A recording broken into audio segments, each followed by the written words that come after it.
What's going on, you guys, and welcome back to a different perspective. If you haven't already, make sure you hit that subscribe button for your boy. Now, I got some clips here that I've been sitting on for some time now. I've been sitting on these for a while, and this is a video of, or multiple videos of a young lady describing a relationship that she's having with her now fiance, soon to be husband. Now, her whole TikTok page is about their relationship. She really loved this man. She's really into this man. And we gonna see and hear from her how he didn't simp over her. How he didn't display some of the things that she's used to because of her attractiveness. And he was able to win her over, right? It's interesting. It's very interesting. We're about to check it out. Y'all ready? I'm ready. Let's go. I didn't think he liked me when we first started talking. Y'all heard that? Y'all heard that? Let me play it again. She said, I didn't think he liked me when we first started talking. I didn't think he liked me when we first started talking. Like, I knew he liked me, but he didn't like me in the way that I thought I needed to be liked. I'm a Taurus and I have a huge ego and it needs to be stroked. Or I thought it did. And when he refused to tell me how beautiful I was, how gorgeous, how amazing, I was like, oh, he don't like me. He don't like me. Let me get out of here. But what it took was me understanding that the way that this man expresses love is so much deeper than I've ever experienced it before.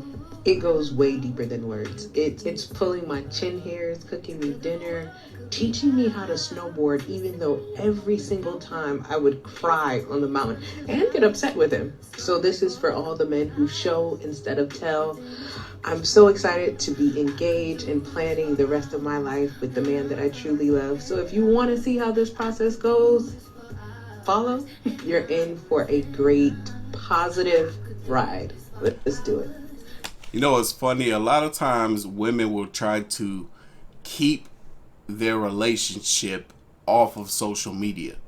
And this woman here is basing her social media off of her relationship. It's interesting. It's an interesting dynamic to see.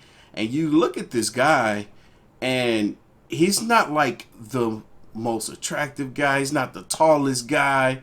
You know, he's tall enough for her because he's still got a little height over her even when she's wearing heels, as you can see down here. You know, he's a little chubby like me, you know what I'm saying? But he was still able to land himself a very attractive woman. And if you listen to some of the things she was saying, it's part of the fact because he didn't over-validate her, as well as he challenges her.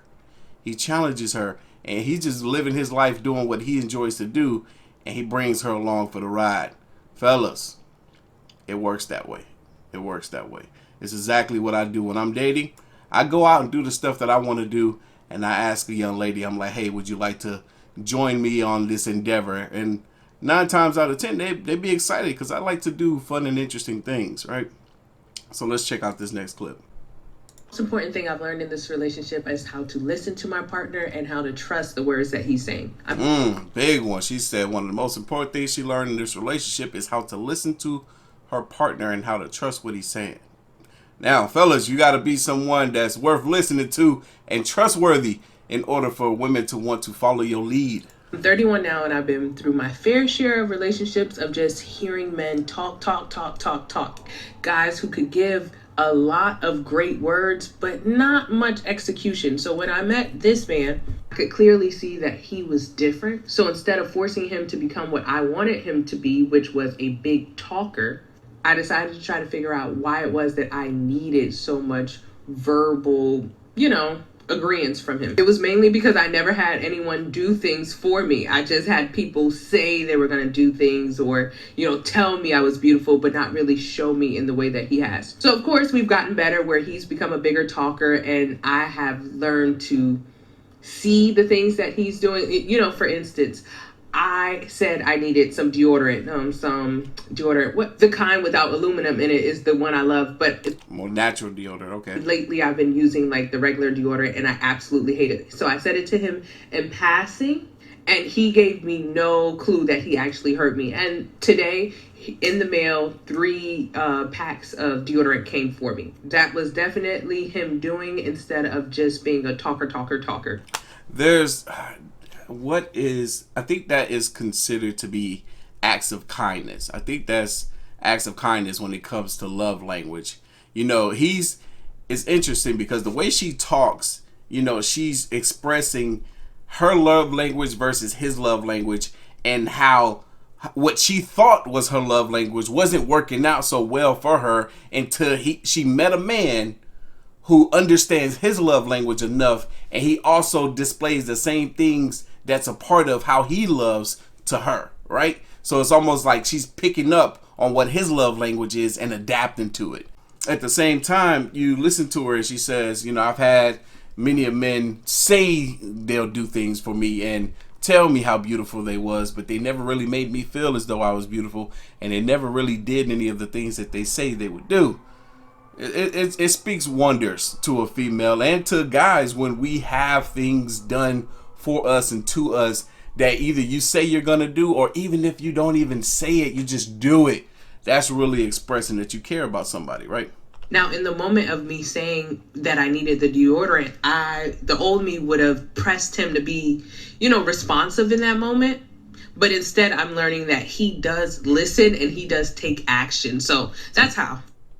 You see, she kept on putting so much emphasis on that whole ordeal with the deodorant, right? Now, you might think of that being a small little minute detail, but it's really a major one when it comes to her and her type of love language. Because what that told her was that he pays attention to her, he listens to her, and that he's also considerate. Fellas, be mindful. You'll be surprised at how appreciative a woman would be if you just simply noticed that her paper towel supply was low and you went out and restocked it for her without having to say anything about it. Just doing it. Don't even tell her you did it. She's going to notice it, and she's going to be grateful and appreciative of it. That is if you got the right kind of woman that is grateful and appreciative of those things. This is their first date together. Let's see how she even recorded. That's crazy. This was my thanks and our first date in quarantine. This guy loves holding my hand. It's fucking weird. All right. Weird. Yeah. Check this out. Check this out. She said, this guy loves holding my hand. This is weird. This is their first date together. Watch how he checks her on that. He's like, hello, wait, weird. This guy loves holding my hand. It's fucking weird. All right. Weird. No, it's not weird. She grabbed my hand, so who's the weird? Ah, she did grab his hand. Look, shut her up. She couldn't say nothing after that. Do you want to strengthen your relationship? Sign up for a bodybuilding competition. So the second my boyfriend proposed to me, I immediately decided I was doing a bodybuilding competition. And why? The reality of being 31 is that I've only got a couple more childbearing years on me. So it was really important to complete this goal before we began starting for a family. And I definitely wanted to get in the best shape of my life before the wedding. See, look at that. Woo, you know, a man would really, really appreciate that from his woman. Say, oh, dang, it clicked in her. She's like, dang, he done put a ring on my finger. We want to talk about having kids. She's like, I only got a few more childbearing years left in me. She let me get in the best shape that I can, not only for this wedding, also so that I can be in the right mindset to maintain the physique even after I have this child. I like it. What I didn't consider is how tough this process would actually be on my own mental and on his patience. So this is an 8-month journey for me, one where I'm on an extremely strict diet and a very rigorous workout schedule. My average day includes getting up at about 5 a.m., heading to the gym for a few hours, and then eating every 2 to 3 hours for the rest of the day and going to bed around 8 or 8:30 p.m. So this has thrown our ability to go out with friends out the window. It's just not an option right now. But on the positive side, it has created an amazing space for communication where we're both learning to express exactly what we need the moment we need it with grace. Because I'm not gonna lie, the diet has me a little short-tempered. See, I love that. I love that.